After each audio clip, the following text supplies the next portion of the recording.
사무엘하 19장 24절로 30절까지의 말씀 우리 다 같이 한 목소리로 합독하겠습니다. 사울의 손자 므비보셋이 내려와 왕을 맞으니 그는 왕이 떠난 날부터 평안히 돌아오는 날까지 그의 발을 맵심에 대지 아니하며 그의 수염을 깎지 아니하며 옷을 빨지 아니하였더라. 예루살렘에서 와서 왕을 맞을 때에 왕이 그에게 물어 이르되 므비보셋이여 내가 어찌하여 나와 함께 가지 아니하였더냐 하니 대답하되 내 주 왕이여 왕의 종인 나는 다리를 절므로 내 나귀의 안장을 지워 그 위에 타고 왕과 함께 가려 하였더니 내 종이 나를 속이고 종인 나를 내 주 왕께 모함하였나이다. 내 주 왕께서는 하나님의 사자 같으시니 왕의 처분대로 하옵소서. 내 아버지의 온 집이 내 주 왕 앞에서는 다만 죽을 사람이 되지 아니하였나이까. 그러나 종을 왕의 상에서 음식 먹는 자 가운데에 두셨사오니 내게 아직 무슨 공의가 있어서 다시 왕께 부르짖을 수 있사오리이까 아니라. 왕이 그에게 이르되 내가 어찌하여 또 내 일을 말하느냐. 내가 이르노니 너는 시바와 밭을 나누라 하니 므비보셋이 왕께 아뢰되 내 주 왕께서 평안히 왕궁에 돌아오시게 되었으니 그로 그 전부를 차지하게 하옵소서 하니라. 아멘. 사울의 손자 요나단의 아들 므비보셋이 다윗이 예루살렘으로 돌아왔다 하는 이야기를 듣고 다윗을 찾아온 내용 우리 읽고 있습니다. 양발을 저는 사람이었습니다. 양발을 저는 입장에서 무려 30km를 다윗을 찾아왔습니다. 그것도 걸어온 곳으로 보이는데 다윗을 맞이하기 위해서 30km를 양다리를 저는 입장에서 찾아왔으니 찾아오는 길 자체가 매우 고되었을 것으로 보입니다. 그런데 므비보셋이 누명을 벗기 위해서도 왔을 거고 자기가 참 고마운 사람이죠. 여러분, 우리가 언제나 어디서나 고마움을 잊지 않고 살아야 됩니다. 사람에게도 그렇고 우리 주님께도 그렇습니다.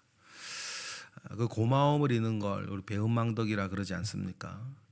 또 그 고마운 사람, 참 고마운 사람 다윗이 위기를 벗어나 예루살렘으로 돌아왔다는 이야기를 듣고 그 30km를 걸어왔습니다. 그런데 24절 므비보셋의 행색을 보니 예전 시바가 했던 이야기가 완전히 거짓말이었다는 것이 비로소 드러나는 것 아니겠습니까? 24절입니다. 사울의 손자 므비보셋이 내려와 왕을 맞으니 그는 왕이 떠난 날부터 평안히 돌아오는 날까지 그의 발을 맵시 내지 아니하며 그의 수염을 깎지 아니하며 옷을 빨지 아니하였더라. 이렇게 이야기를 합니다. 이것을 보면 시바의 거짓말이 드러나는 것 아니겠습니까? 시바의 모든 말이 모함이었다는 것입니다. 애당초 한번 생각하면 말도 안 되는 모함이었어요. 시바가 피난 가는 다윗을 찾아와서 당신이 피난 갔은 것을 보며 므비보셋이 의기양양 말하기를 여호와께서 왕위를 드디어 나에게 돌리신다 이렇게 말하며 좋아했다. 그런 거짓말을 하지 않았습니까? 그런데 그건 사실 처음부터 말이 안 돼요. 이스라엘이 하나님께 그 사무엘에게 왕을 요구할 때 그 왕의 모양새, 왕의 성격은 군사 지도자였지 않습니까? 사사들이 이렇게 어떻게 보면 파트타임 왕처럼 이렇게 있을 때 너무 이렇게 외적에 대해서 침략을 막아내기가, 힘을 모아 막아내기가 너무 어려우니까 군사 지도자 성격의 왕을 이스라엘이 처음부터 요구를 했는데 양발을 저는 사람이 왕이 되는 건 처음부터 말이 안 되는 거고, 그리고 지금 무비보셋의 어떤 세력들이, 베냐민 세력들이 쿠데타를 지금 일으킨 것도 아니고 전적으로 지금 압살롬이 하는 일이란 말이에요. 그럼 압살롬이 자기 아버지까지 배신해가지고 쿠데타 일으켜서 무비보셋에게 왕위를 주겠어요? 조금만 생각하면 애당초 그것은 말이 안 되는 일인데, 다윗이 그때 너무 다급하게 피난 가는 일이다 보니까 섣부른 결정을 내렸던 거죠. 그런데 지금 24절 와서 보니까 무비보셋의 행세를 보니 시바의 그 말은 완전히 거짓말이었다는 것이 드러나요. 옷을 빨지 않고 발에 맵시를 내지 아니었다라고 하는 건 그때 그렇게 그냥 흉내낼 수는 있겠죠. 근데 수염은 어떡할 수가 없는 거 아니에요. 그러니까 다윗의 비극에 무비보셋은 함께 하고 있었다는 것입니다. 그러니까 다윗이 그럼 너 내가 피난 갈 때 나의 상에서 같이 먹던 너가 왜 함께 가지 아니하였냐 이렇게 물으니 이 무비보셋의 대답이 26절이죠. 26절 읽어보겠습니다. 대답하되 내 주 왕이여 왕의 종인 나는 다리를 절므로 내 나귀에 안장을 지워 그 위에 타고 왕과 함께 가려 하였으나 내 종이 나를 속이고 했습니다. 어떻게 속였는지는 모르겠어요. 어떻게 속였는지는 모르겠는데 무비보셋이 왕에게 가지 못하도록 거짓말을 했다는 것입니다. 다른 방향을 얘기를 했든지, 예루살렘 떠나지 않았다고 얘기를 했는지, 다윗이 죽었다고 얘기를 했는지, 그 순간에 어떤 일인지는 모르지, 어떻게 속였는지는 모르지만 출발하지 함께 가지 못하도록 속였고, 나중에 27절까지 들은 거죠. 와서는 다윗이 이 전 재산을 나에게 줬다고 얘기하면서 뺏고 싸움이 나고 했겠죠. 27절이에요. 종인 나를 내 주 왕께 모함하였나이다. 내 주 왕께서는 하나님의 사자 같으시니 왕의 처분대로 하옵소서라고 이렇게 이야기를 합니다. 그리고는 28절. 그러니까 이거 공의로 그냥 판단해서 재산을 돌려달라 그런 뜻은 아니에요. 왜냐하면 28절에 보니까 무비보셋은 자기가 받은 은혜를 기억하고 있습니다. 여러분, 우리가 좀 전에도 말씀드린 것처럼 이게 되게 중요해요. 하나님께로부터 받은 은혜를 기억하는 것입니다. 그뿐 아니라 우리가 살면서 누구에게라도 받았던 도움과 은혜를 기억해야 돼요. 그런데 사람의 본성이 그러지 못할 때가 많은가 보죠. 성경뿐 아니라 세상 말에서도 원수는 물의 색이고 은혜는 돌의 색이라고 하는 속담이 우리에게 있고 계속해서 전해지는 건 많은 사람이 그렇게 하지 못하기 때문에 그런 속담과 격언이 흘러오는 거겠죠. 그러나 여러분, 우리가 참 다시 한번 기억할 것은 그 받은 바 은혜를 기억해야 된다. 얼마 전에 그런 말씀 드린 적이 있어요. 우리가 평생 신앙생활을 할 때에 화두가 있어요. 어떤 연배나 신앙의 수준이나 이런 걸 떠나서 평생 신앙생활할 때 화두가 있는데, 첫 번째 출발이 뭐냐면 예수 그리스도를 인격적으로 만나라는 얘기고, 그리고 첫사랑을 회복하라는 얘기고, 세 번째는 천국 소망을 품고 살라는 얘기예요. 이 세 가지 이야기는 누구에게나 일평생 우리가 신앙생활하면서 늘 가지고 있어야 할, 듣게 되는 신앙 화두란 말이에요. 그럼 이 세 개 중에서 첫사랑을 회복해라 라고 하는 이 이야기의 반대편에는 뭐가 늘 있는 거냐면 받은 바 은혜를 기억하라는 거예요. 받은 바 은혜를 기억하는 사람은 마치 주님을 처음 만났을 때의 그 감격과 그 헌신과 그 기쁨과 그 감사가 늘 있는데, 우리 사람이 또 감정의 동물이라 그 일들이 계속 수년 반복하다 보면 그 받은 바 은혜에 대해서 무심해지는 거 아니에요. 그 무심해지는 것이 단단한 성수거의 어떤 모양으로 가는 게 아니라 무기력과 즐거움을 잃어버리는 모양으로 갈 때가 참 많아요. 그래서 뭐 습관적으로 그냥 교회 생활하고 관성에 의한 그냥 교회 생활하지만 그 속에서는 메마름이 있고 뭐 이런 부분들이 있죠. 그래서 첫사랑을 회복해라라고 하는 그 메시지는 우리가 정말 일평생 들으면서 도전받고 그 가운데 서 있어야 할 화두 중에 하나예요. 마치 그런 은혜와 그런 구원을 내가 받기에 자격이 있는 것처럼, 마치 당연한 것처럼 잊어버릴 때가 있는데, 분명한 사실은 뭡니까? 결코 그렇지 않다. 결코 그렇지 않다. 그런데요, 28절에 보면 무비보셋이 다윗을 찾아온 게 내 재산 돌려주세요 다시 그런 뜻이 아니에요.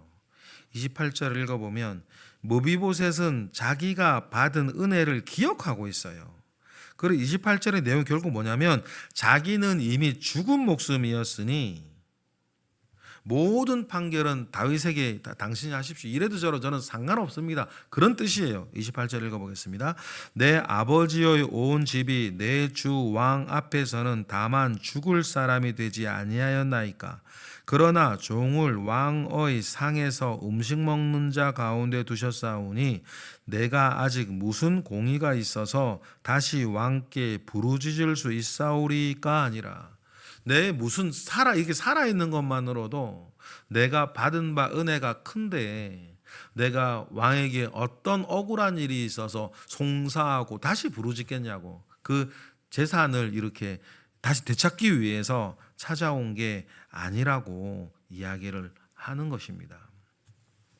그리고는 29절에 다윗이 내리는 판결이에요.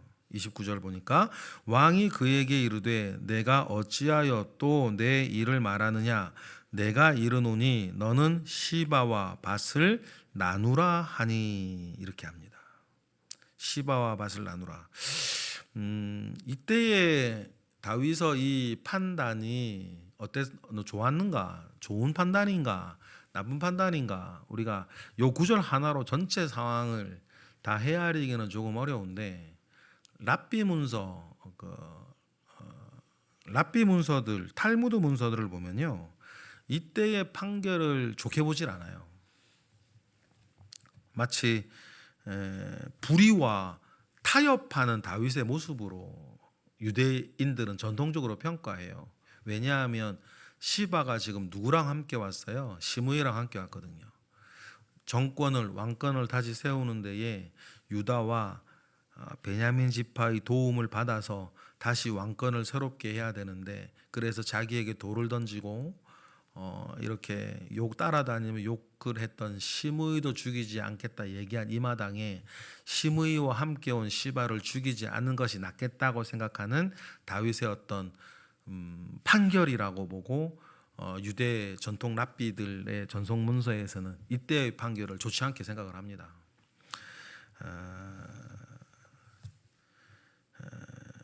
그런데 여기서 중요한 것도 하나는 뭐냐면 이후로 시바는 성경의 모든 내용을 완전히 사라져요. 하나님의 입장에서는 이거 먹고 떨어져라 그런 느낌이었던 것으로 보입니다. 유대 전승에서는 이때 다윗의 이 판단을 좋게 보지 아니하지만 성경에서의 한 유래들을 보면 여호수아가 가나안 정복을 할 때 한번 속는 적이 있죠. 그래서 너희들을 죽이지 않겠다 이렇게 말하던 장면이 있어요. 그런데 그때 나중에 알고 보니까 자기들을 찾아왔던 그 족속이 멀리서 온 족속이 아니라 바로 옆 산 너머 족속인 것을 알고 그들을 거짓말했으니 다시 전쟁을 하려고 해야 되는데, 그때 한 번 했던 이야기들은 지키는 그 결정을 여호수아가 내리는 장면인데 저는 같이 비슷하게도 보여요. 한번 말을 고백하고 약속을 한 것은 지키는 것이다. 지키는 것이다. 그러니 이 여러 가지 정황상 시시비비를 가리지 않고 이걸 묻어두고 간단하게 나누라 이렇게 이야기하는 건 공의로운 결정은 아닌 건 분명해요. 그러나 다윗 입장에서는 자기가 뱉은 말을 이렇게 지켜야 하는 어려움도 있겠죠. 그렇다면 시바는 엄청난 재산을 가지게 됐을 거예요. 그런데 다시는 성경에 나오지 않는다. 그 후손이 어떻게 되는지도 알 수 없습니다. 그럼 시바가 뭐 계속 오래오래 영원토록 살겠습니까? 무엇을 가지고 무엇을 이뤘다 하더라도 시바는 늙어서 이제 죽었을 것이고, 그런 아버지 밑에서 미루어 짐작하기는 자녀들은 유산 때문에 싸울 것이고, 이렇게 저렇게 성경의 무대에 다시는 등장하지 못하는 가족들이 되어서 이렇게 저렇게 사라졌겠죠. 하나님께서는 이때의 일들을 기억하실 거예요. 모비보셋을 속여서 이 모든 것들을 이루어냈던 거죠. 그 말을 듣고 모비보셋이 30절과 같이 이야기를 합니다. 30절, 모비보셋이 왕께 아뢰되 내 주 왕께서 평안히 왕궁에 돌아오시게 되었으니 그로 그 전부를 차지하게 하옵소서 아니라. 그래서 다윗의 최종 판결이 뭔지는 모르겠어요. 아마 이제 반반 나누어졌으리라 생각을 합니다. 그러면 시바의 집안은 더 이상 성경의 무대에서 사라져 나오지 않았다.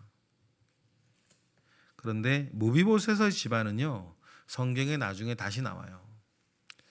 역대상 8장 9장에 가면 사울 왕의 직계후손 이렇게 설명을 할 때 모비보셋과 모비보셋의 후손이 나옵니다.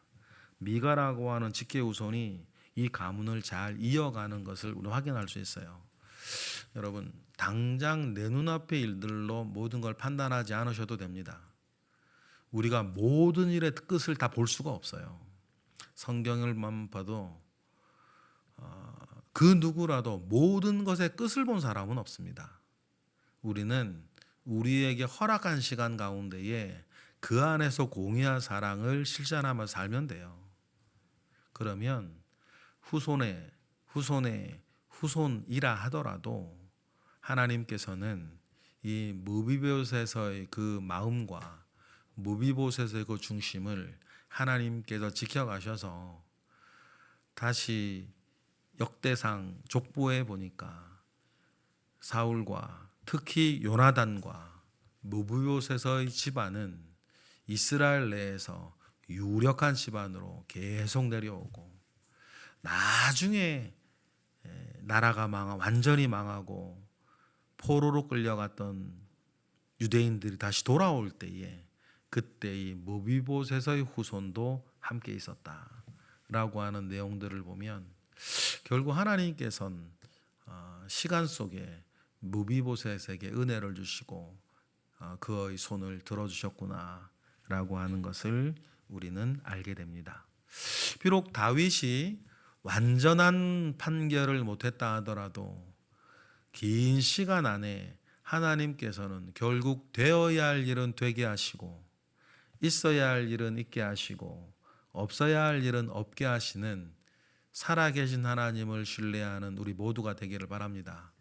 우리의 몫은 오늘에 집중하고 오늘의 공의와 오늘의 사랑을 세우고 실천하며 살아가면 다음 챕터는 하나님이 하시겠다. 그 믿음과 그 겸손한 가운데에 오늘을 잘 살아가시는 우리 모두가 되기를 주님의 이름으로 축복합니다. 기도하겠습니다. 하나님 감사합니다. 크신 은혜 가운데에 우리와 함께 하시옵소서.